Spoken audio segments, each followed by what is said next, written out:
folks, I'm here to suggest a few things you could consider if you are given a substitution class. Now these recommendations are open to teachers but particularly for student teachers. The first thing, as soon as you get your substitution timetable, you need to contact the concerned teacher or at least the co-teacher and find out if you are supposed to be teaching any particular portion or complete any lesson. Sometimes they may ask you to teach, sometimes they may ask you to put up the notes on the board and get students to complete their writing work. Sometimes they may ask you to conduct a test or engage the class. Well, if no instruction is given, then the ball is in your court where you can decide what you can do. Sometimes you will be assigned with a list of things to be completed during the period. So based on your instruction, you'll have to take it forward. Most often when teachers are assigned with substitution classes, they come to the class and ask the students to remain disciplined while the teacher continues to correct her or do his or her own work, and students are asked to do their work provided there's no noise. Well, this could be engaging to a certain age group because some students may like to engage in silent reading, some may want to complete their incomplete work, some may want to engage in artistic activities, etc. It totally depends on the age group and the custom of the school. Well, I am here to recommend a few things that you can consider if you are assigned a substitution class, provided you have the necessary freedom.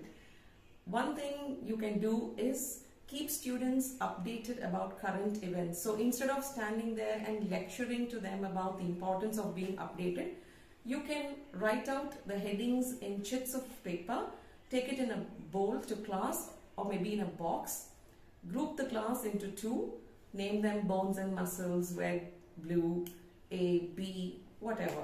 And once the naming is done, you ask the teams to come forward and pick up chits. Once they pick up the chit, they have to read the heading loudly and clearly to the class, and the entire group can take turns to guess the context, as in what would be likely published on this heading. So you give them a time frame.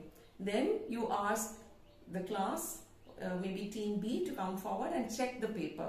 For this, the teacher needs to take the newspaper to the class. So then when team B reads out the particular context, then the class is allowed to decide whether team A has really guessed the context.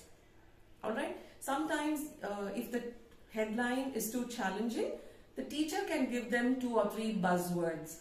Buzzwords help them to detect or at least guess what is exactly given under that particular subheading, and then you can repeat this for team B and take it forward accordingly. So this is one activity. Another activity is you can compose songs. You can make the class to come up with lyrics if the class or maybe if the school does not have a school anthem, or maybe a different way of singing the birthday wish, or maybe wishing somebody a hearty congratulations.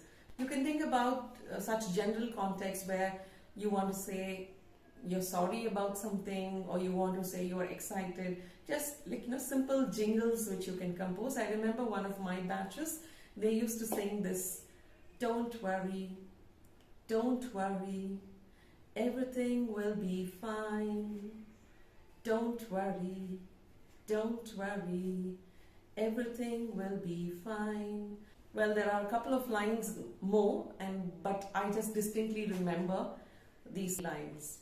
So likewise, you can engage the class with some musical activity. You can ask them to fit in the rhythm by tapping the table. Of course, in a way that doesn't disturb the other classes, in a way that doesn't cause commotion, because you are given a substitution period to engage the children with something useful, particularly to keep them disciplined. So when you do this, children will find a great outlet from their monotonous working patterns. Another thing you can do is you can ask them to engage in composing their own poems, or write a story, or maybe leave a story incomplete.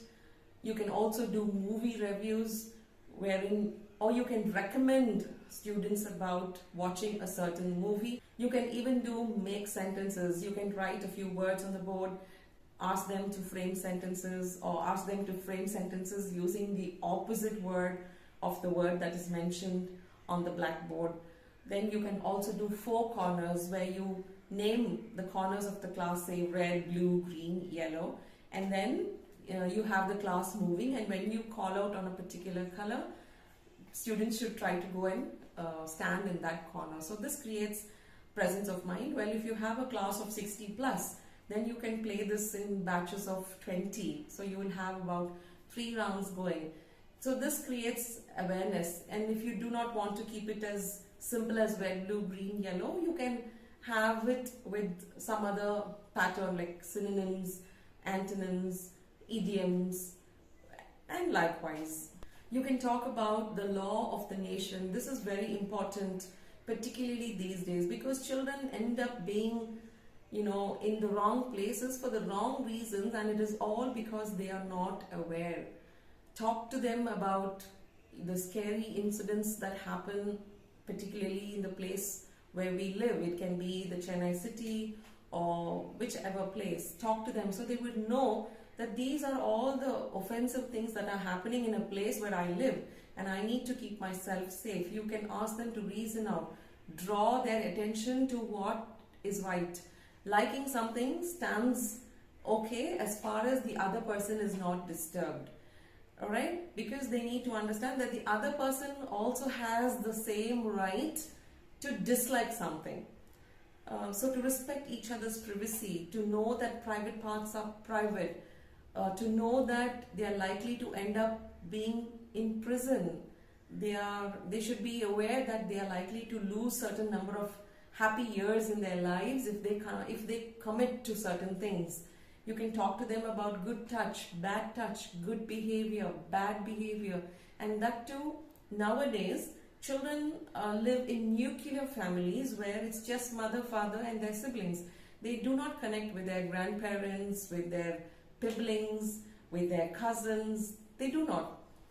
And they do not have an opportunity. Sometimes due to the family politics, they totally shun away.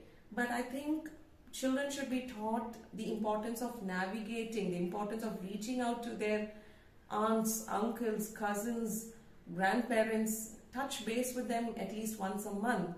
Because through this, children learn communication. They learn to receive love from different relationship or different members in the family. And as the proverb says, it takes an entire town to raise a child, because just the parents and teachers alone cannot teach what a child is supposed to learn. The children will be given ample opportunities to learn, to observe, to engage from various other family members. It could be good, bad, whatever, but they will get the opportunity only if they have that ability to mingle with many other members. You can even do an activity where you convert waste to wealth. You can talk to them about the importance of life, the importance of being legally correct, the importance or the opportunity to be as a class, to have good friends, to have good teachers. You can go on to compare and contrast and make them draw their own inferences. You can even go on to share stories. You can go on to share your life experiences, because children are more interested in reality, in knowing what has happened and how it connects to them. You can talk to them about fashion trends, the failure in fashion trends, the success of being a movie star, the pains it takes to become one. You can conduct Model United Nations, extempo, storytelling, puppet show. Please check out the comment section of this video, wherein I have posted the links of other activities which you can consider doing during your substitution periods. I hope this video is useful for you. I'll see you soon.